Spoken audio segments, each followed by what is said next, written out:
Alors bonjour et bienvenue sur la mécanique universelle. Aujourd'hui nous sommes le mercredi 12 septembre 2018 et je voulais commencer à lire un livre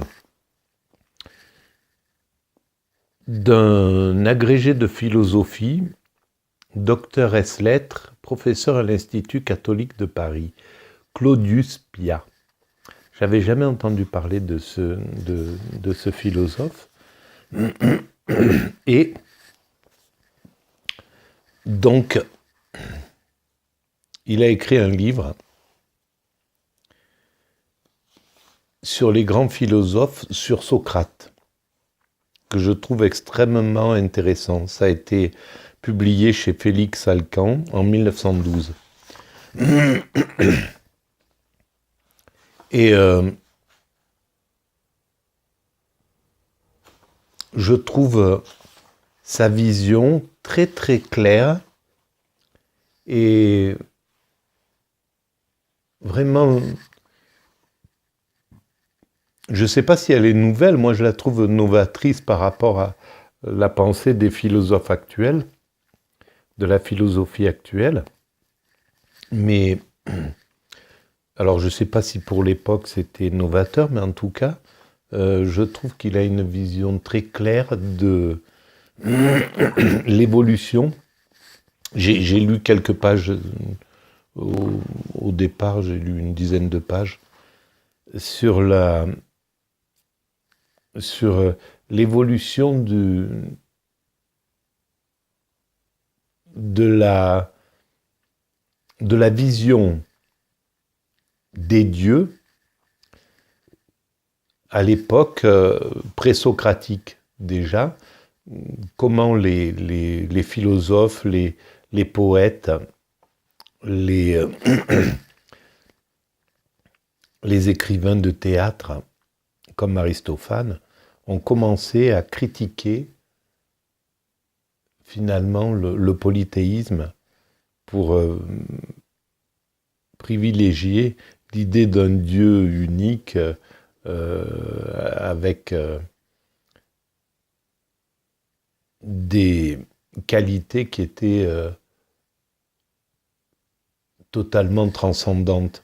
Alors que le polythéisme, les dieux du polythéisme avaient un peu les travers des hommes. Alors, évidemment, il y a un lien avec le christianisme, bien sûr, il y a une recherche de faire coïncider sa réflexion avec l'idée d'un monothéisme et peut-être chrétien, je ne sais pas, dans les pages que j'ai lues, c'est pas du tout typé chrétien, on ne peut pas en parler comme ça.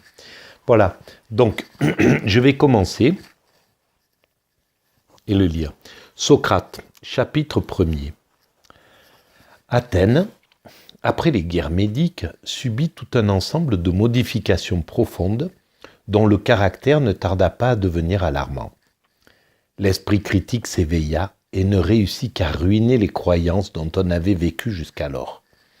La démocratie, de plus en plus débridée et cependant incapable de se gouverner elle-même, tomba très vite entre les mains de vils démagogues qui usèrent de leur ascendant pour la corrompre. Alors là, c'est incroyable parce que on peut vraiment adapter ce début à la démocratie actuelle. En outre, et pour combler d'infortune, les paysans se mirent, au bout d'un certain temps, à déserter la campagne pour l'agora, où ils allèrent apprendre sur place le dégoût du travail, le vice et la chicane. Foi du bon vieux temps, politique, économie, tout s'ébranla de plus en plus. Alors, justement, dans notre temps qui est, d'une certaine manière, un temps de décadence du travail, décadence pas au sens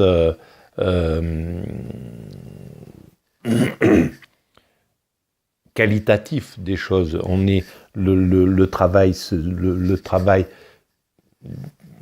tombe un peu en désuétude en 2018 et enfin depuis quelques décennies.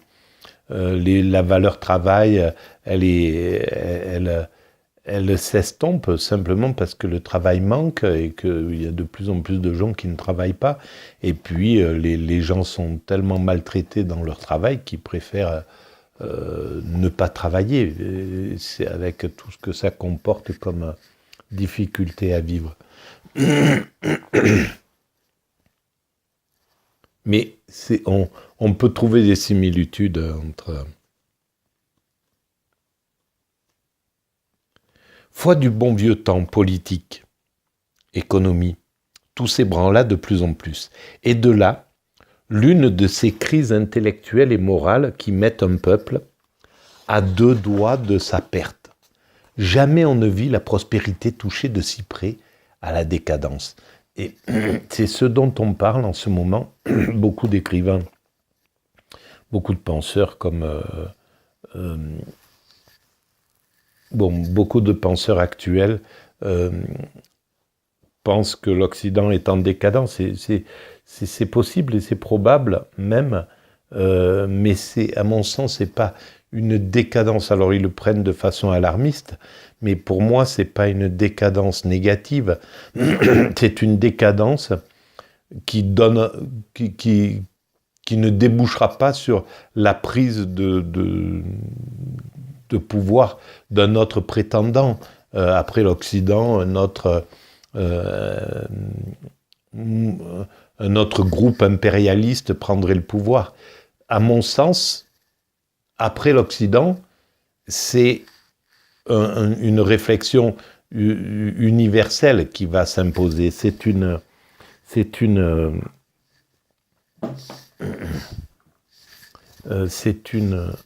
Alors, comment on peut faire pour mettre de la lumière? Ouais, c'est pas bon. D'accord. Donc, c'est une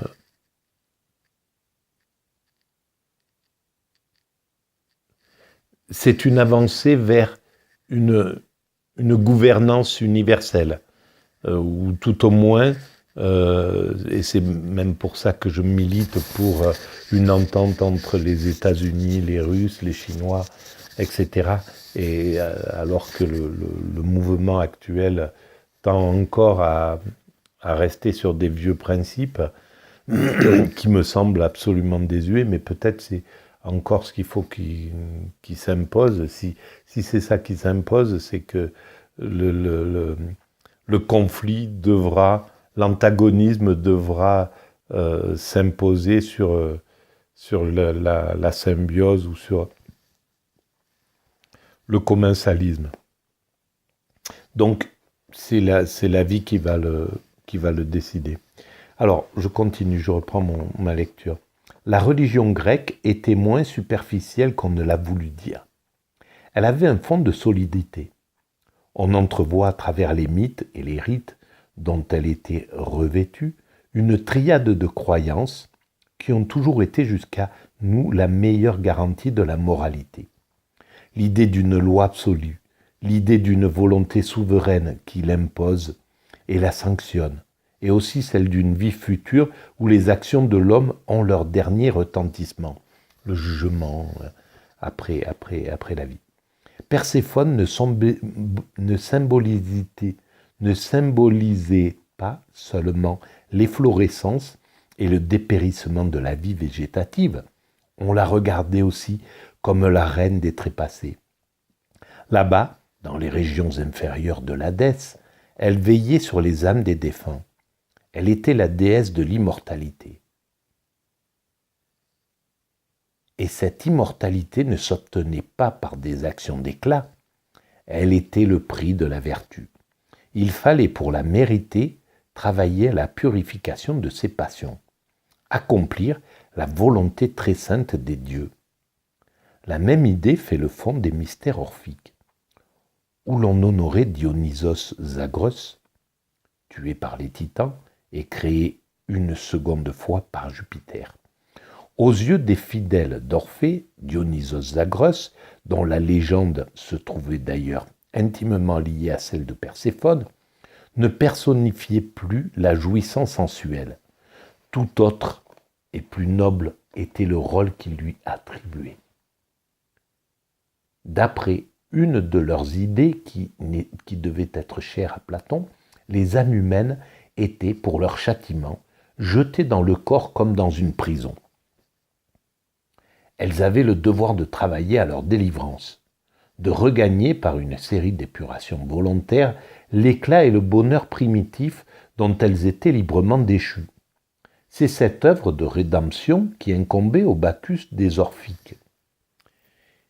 Il était le patron de ceux qui veulent reconquérir, par le respect de l'ordre, le séjour de l'immortalité. Ces croyances n'étaient pas le monopole de quelques initiés.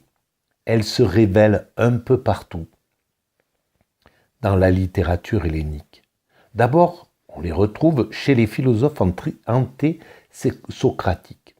Ioniens, atomistes et pythagoriciens exposent des théories de l'univers qui sont toutes matérialistes, mais ils ne se tiennent pas à ces explications trop étroites. Tandis qu'ils affirment, au nom de la raison, que le grand tout est un agglomérat de substances corporelles, ils affirment, sur l'autorité de la tradition, que le devoir existe, qu'il y a un souverain justicier et une vie d'outre-tombe. D'après le système d'Héraclite, on ne peut guère concevoir d'autre divinité que l'éternelle loi des contraires. L'âme, c'est l'élément igné, répandu dans la nature entière et s'élevant à un degré plus ou moins parfait de vie rationnelle, suivant qu'il est plus ou moins pur. L'âme, c'est le feu. Et pourtant, le même Héraclite admet un Jupiter, une sorte de dieu personnel qui ordonne le monde. Il croit à l'immortalité de l'âme et va même jusqu'à nous entretenir des gardiens de l'Hadès.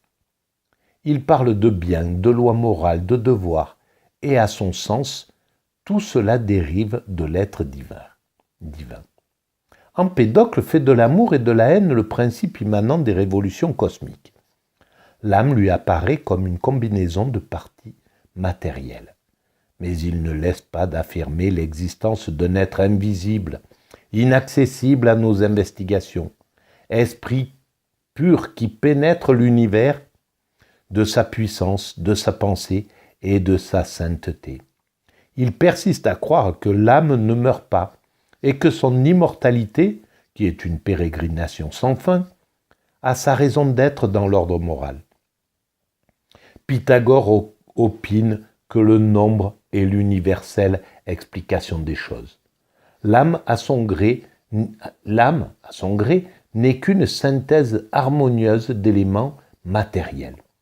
Il se la représente comme ce grain de poussière que nous voyons parfois se balancer dans un rayon de soleil, tout au plus comme la force immanente qui les anime. La théorie de Pythagore, telle que la réflexion l'a faite, n'est qu'une sorte de mécanique où domine le concept de proportion. Et cependant, le sage de Samos admet l'existence d'un Dieu unique, souverainement sage, ordonnateur de la matière illimitée. La survivance des âmes est aussi une sanction morale qui les fait monter ou déchoir suivant le mérite de leurs actions. Ces trois croyances sont comme le fond de sa pensée et l'âme de son école. On remarque donc dans les hypothèses philosophiques qui ont eu cours avant Socrate des éléments qui ne font pas avec elles un tout logique, qui s'y ajoutent mais qui n'en deviennent pas puisqu'ils les dépassent et les contredisent. Et ces éléments hétérogènes, ce sont précisément les idées d'ordre religieux et moraux et moral que contiennent la légende de Perséphone et celle de Dionysos Zagros. Les mêmes idées apparaissent aussi çà et là dans les œuvres des poètes et d'une manière plus explicite. On se souvient de la fière et profonde réplique que Sophocle place sur les lèvres d'Antigone lorsqu'elle paraît devant le tribunal de Créon. Vos lois, dit l'héroïne, n'ont été promulguées ni par Jupiter, ni par la justice qui est assise à la droite des dieux infernaux. Je n'ai pas pensé qu'elles fussent assez puissantes pour que j'ose, moi, mortel, violer les lois non écrites, mais indestructibles des dieux.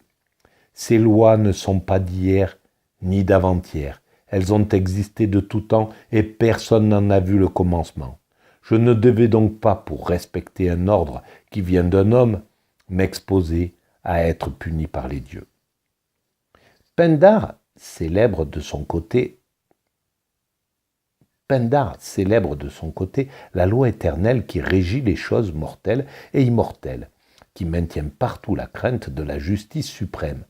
Et cette loi, pour lui, se confond avec la volonté de Jupiter. Dans la seconde olympique, le même poète chante le bonheur qui attend les âmes des justes après la mort. Ceux, dit-il, qui ont réussi dans une vie 3 fois répétée sur la terre et dans les enfers à conserver leur âme parfaitement pure de tout mal, ceux-là suivront la route de Zeus vers le palais de Cronos. Là, les îles des bienheureux sont rafraîchies par le souffle de l'océan. Là brillent des fleurs d'or, dont les unes plongent leurs tiges magnifiques dans le sein de la terre et les autres sont nourries par les eaux. Ces croyances fondamentales venaient-elles originairement d'Orphée ou bien d'Asie, et peut-être par Orphée lui-même et d'autres sages? Étaient-elles au contraire l'apanage commun de toutes les races indo-européennes? Je pense qu'elles venaient d'Asie ou d'Inde. En tout cas, je pense que les Grecs avaient vu, avaient rencontré, avaient vu la mystique grecque, connaissaient la mystique grecque, la mystique égyptienne, je veux dire, les Grecs. Il est difficile de le préciser. Ce que l'on peut dire, c'est qu'à partir du VIe siècle, elles se répandirent de plus en plus, principalement par l'intermédiaire des poètes, et qu'à l'époque de Socrate, elles étaient connues de tous les esprits cultivés. Mais ces données traditionnelles, si nobles et si sérieuses qu'elles fussent, ne pouvaient résister à l'indéfini. Elles étaient vagues, personne n'en fournissait le pourquoi, et la morale qui en découlait restait beaucoup trop imprécise pour correspondre aux différents aspects de l'humaine activité. De plus, et c'est là surtout ce qui devait nuire à leur influence, elles se trouvaient viciées par une mythologie qui était de nature à révolter les consciences les moins délicates. Alors là, c'est une vision à partir du christianisme, qui voit que les lois, la morale à l'époque des Grecs était insuffisante pour répondre aux critères de cet homme qui écrit en 1902. Voilà. Évidemment qu'elles correspondent plus, la morale de cette époque ne correspond plus du tout à la morale qui était diffusée au XIXe siècle ou au XXe siècle. Mais c'était la morale de l'époque. Et ils étaient dans leur morale comme nous sommes dans la nôtre, c'est-à-dire pleinement immergés, pleinement heureux de vivre dans ce type de morale, même si on en conteste un peu les formes, mais on la trouve tout à fait adaptée à notre temps. Et de toute manière, elle est adaptée à notre temps. C'est naturel, c'est toujours comme ça. La morale du temps présent est toujours la meilleure d'une certaine manière pour le temps présent. Voilà, elle est inférieure à ce qu'elle sera, mais elle est supérieure à ce qu'elle fut. D'une certaine façon. Voilà. Et les mœurs étaient vraiment différentes à cette époque-là. Bon, je vais arrêter ici ma première partie. Merci, à bientôt.